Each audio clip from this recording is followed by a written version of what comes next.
Isang mainit na usapin ang lumabas kamakailan matapos magsampa ng formal na reklamo si Ginang Dominic Nicky Lopez Benitez laban sa kanyang asawa, si Congressman Alfredo Albi Abelardo Bantug Benitez, na bagong halal bilang kinatawan ng nag-iisang distrito ng Bacolod sa katatapos lamang na 2025 midterm elections. Ayon sa kanyang complaint affidavit na inihain sa Makati City Regional Trial Court, inakusahan ni Ginang Dominic si Ginoong Benitez ng paglabag sa Sections 5 at 2 ng Republic Act 9262, ang Anti-Violence Against Women and Their Children Act of 2004.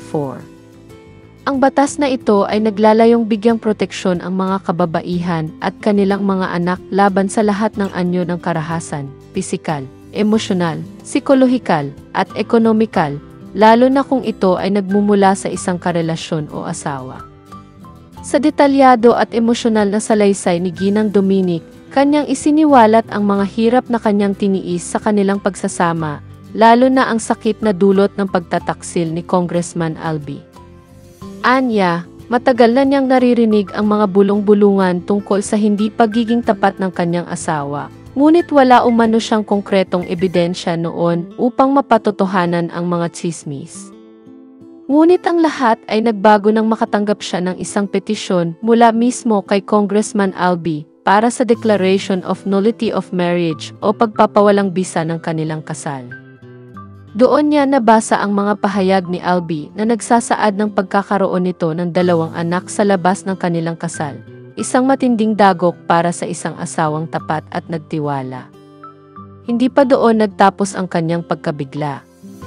Sa parehong dokumento, nabanggit din umano ang relasyon ni Congressman Albi kay Ivana Alawi, isang kilalang vlogger at aktres.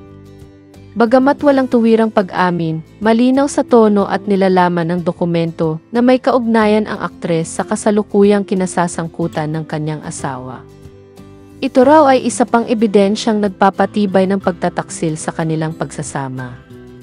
Lubos akong nasaktan at nadurog ang aking damdamin. Pakiramdam ko'y pinagtaksilan ako sa pinakamasakit na paraan, ani Ginang Dominic sa kanyang affidavit. Ang pag-amin ni Congressman Albi sa mga anak sa labas at ang pagkakadawit ni Ivana Alawi sa kontrobersya ay lalong nagpaigting sa hinaing ng Ginang. Hindi na raw niya kayang itago pa ang sakit na kanyang dinadala, kaya't minabuti niyang ilaban ito sa legal na paraan upang maipagtanggol ang kanyang karapatan bilang babae at asawa. Sa ngayon, inaasahang usad ang kaso sa korte at mas maraming detalye pa ang maaaring lumabas habang umuusad ang proseso. Samantala, nananatiling tahimik si Congressman Albi at si Ivana Alawi ukol sa mga akusasyon.